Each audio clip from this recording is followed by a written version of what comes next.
Yeah, so thanks very much for having me on. I should probably say that the two-thirds of households going into fuel poverty, that estimate comes from the University of York, that isn't mine.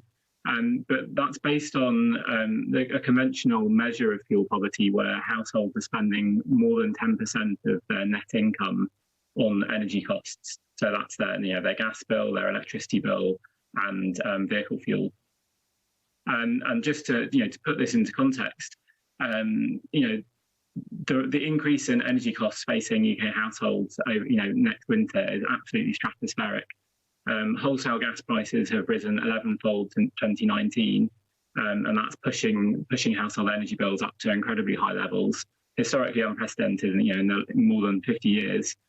And household energy costs are going to be increasing to something like £200 billion a year, which is about 8% of GDP. So it's an incredibly large amount of money that they could be facing, and that's why there's now talk about freezing the cap so that some of those increases at least don't get passed through to consumers. Just rewind back a little bit. I want to ask you why the UK consumer is so exposed to higher gas prices.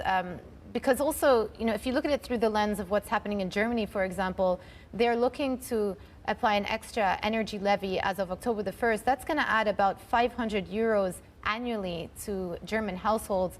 In the UK, we talk about price rises of thousands of pounds. Why the differential? Yeah, so increasing gas prices is certainly an international problem.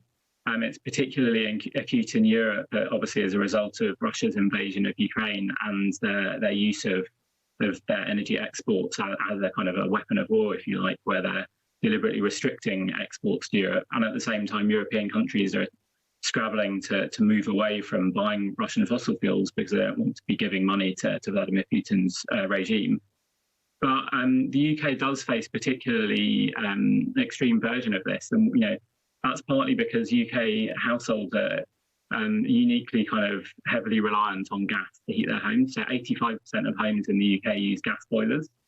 And if you look at like France or Germany, it's well below half in those countries. And similarly, in the electricity market, about 40% of UK electricity comes from gas. And again, if you look at Germany or France, it's 15% in Germany, less than 6% in France. And that just means that the UK is particularly exposed to these surging wholesale gas prices.